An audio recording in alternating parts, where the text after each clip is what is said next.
এই যে পুরা একবারে গ্রাফ সহ আমরা এখন দেখবো।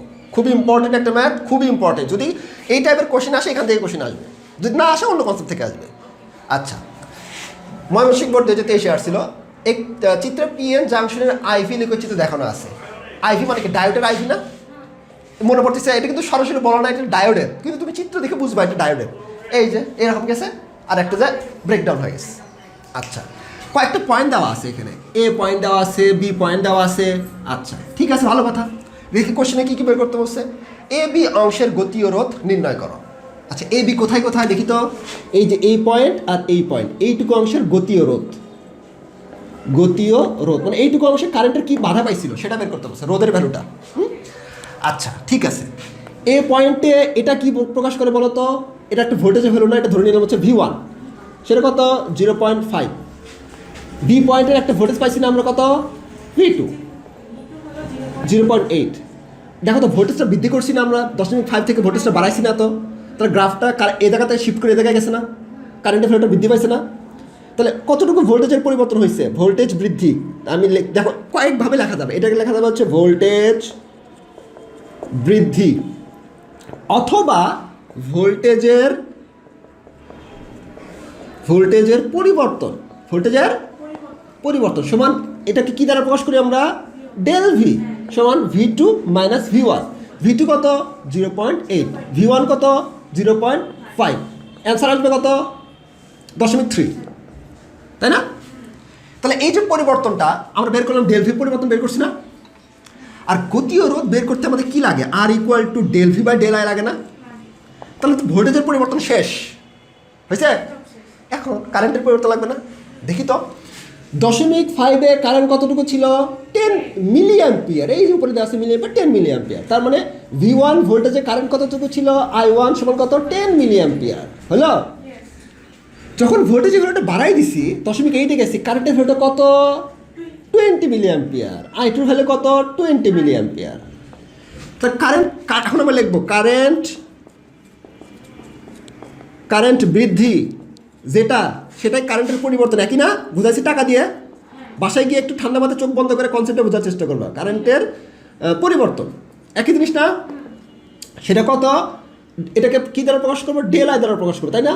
সেটা এটার সময় কত I2 মাইনাস I1, বড়টা থেকে ছোটটা বিয়োগ করবে যাতে করে অ্যান্সারটা পজিটিভ আসে, তাই না?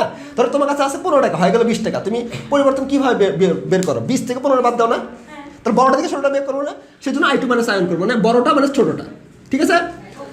I2 ভ্যালু কত 20 আর 10, তাহলে কত মিলি অ্যাম্পিয়ার? 10 milli ampere.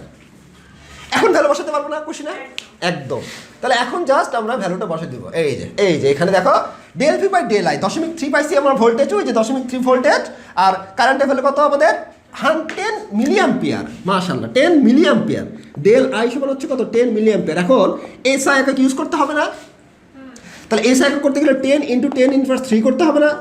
এটা করলে পাবা 0.01 বা সরাসরি এটা দ্বারা ভাগ করে দিবা। ঠিক আছে, ক্যালকুলেটরে তুমি এত ওহম পেয়ে যাবা। তাহলে গতিরোধ কমপ্লিট। এখন ঘ নাম্বারটা দেখি তো, ঘ নাম্বার কী বলছে দেখি। যখন ঘ নাম্বারটা সলভ করলাম, ঘ নাম্বারটা দেখে দেয় একসাথে, একই যেত কোশ্চেন।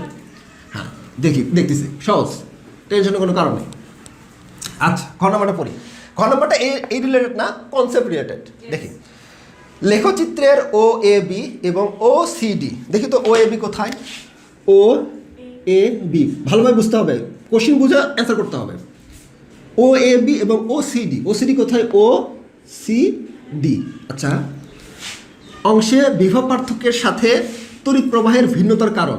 দেখো আমি ভোল্টেজ প্রবাহ বাড়াচ্ছি, তড়িৎ প্রবাহটা কোনো এক এক জায়গায় এক এক রকম না, এক এক জায়গায় এক এক রকম না। এদিকে আবার রিভার্স বাইসে ভোল্টেজ বাড়াচ্ছে, এক এক জায়গায় এক এক রকম না।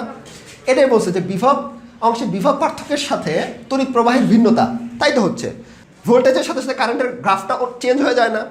তার মানে এই যে ভোল্টেজের সাথে বিভব পার্থক্যের সাথে তড়িৎ প্রবাহের ভিন্নতা আসে না এই গ্রাফে, এটা ব্যাখ্যা করতে বলছে।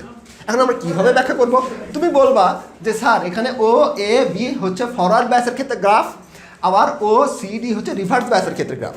আমরা জানি যে ফরওয়ার্ড ব্যাসের ক্ষেত্রে যখন আমি ভোল্টেজ ধীরে ধীরে বাড়াই, ডায়োডটা তড়িৎ প্রবাহ করে না, শুরুর দিকে কারেন্টের ভ্যালুটা খুবই কম থাকে, এবং ধীরে ধীরে একটা পর্যায়ে গিয়ে যখন আমি কারেন্টের ভ্যালুটা বাড়াই, দেখা যাচ্ছে ডায়োডের ভিতরে অনেক বিদ্যুৎ পরিবহন করে, কারণ সেখানে ডিপ্লেশন লেয়ারটা অনেক ছোট হয়ে যায়। সেই জন্য গ্রাফটা আমাদের শুরুর দিকে কারেন্টের ভ্যালুটা খুবই কম আমরা দেখতে পাচ্ছি, এবং যখনই আমরা 0.5 থেকে 0.8-এ যাচ্ছি দেখতে পাচ্ছি কারেন্টের ভ্যালুটা ধীরে ধীরে বেড়ে যাচ্ছে, এবং 0.8-এর পর কারেন্টের ভ্যালুটা অনেক বেড়ে যাচ্ছে। হ্যাঁ, আবার দেখো এখানে এটা কীভাবে ব্যাখ্যা করবা, যে আমরা দেখতে পাচ্ছি যে এখানে OCD হচ্ছে রিভার্স বায়াসের ক্ষেত্রে গ্রাফ, আর রিভার্স বায়াসের ক্ষেত্রে আমরা জানি যখন আমরা ভোল্টেজটা বাড়াই কোনো বিদ্যুৎ পরিবহন করে না, যেটুকু করে সেটা হচ্ছে লিকেজ কারেন্ট বলা হয়। আচ্ছা, না লিখলে সমস্যা নেই। তারপর একটা সি ক্রস করার পরে, অর্থাৎ এই রিভার্স বায়াসের ভোল্টেজটা 10 ভোল্টেজ ক্রস করার পরে দেখতে পাচ্ছি সেটা একদম অনেক বেশি কারেন্ট প্রবাহিত করে, আর এই সি পয়েন্টটাকে বলা হয় হচ্ছে ব্রেকডাউন ভোল্টেজ, অর্থাৎ ব্রেকডাউন ভোল্টেজ থেকে একটু ভোল্টেজ বাড়াই দিলে ডায়োডটা নষ্ট হয়ে যায়। তার মানে আমরা যদি চাই ডায়োডটাকে নষ্ট না করতে, তাহলে আমরা এই সি পয়েন্টটাকে ক্রস করবো না। আমি কি কোনো মুখস্থ করে বলছি? পুরা কনসেপ্ট যা বুঝছিলাম মাথার মধ্যে আছে ওইটা দিয়ে জাস্ট ঢেলে দিলাম, তুমিও তাই করবা, যা বুঝছো সেটা ঢেলে দিবা, একদম লিখতে থাকবা। ভিডিওটা আগে দেখে নিবা কনসেপ্টটা, এই জন্য গ্রাফটা একটু সময় না পড়াইছি বেশিক্ষণ পরে, কারণ এগুলো আসবে। বাস, তাহলে গ ক্লিয়ার। হ্যাঁ, এখন আরও দেখি আমরা ম্যাথ, এই যে এটা তোমাকে দেখালামই, দেখাচ্ছি না?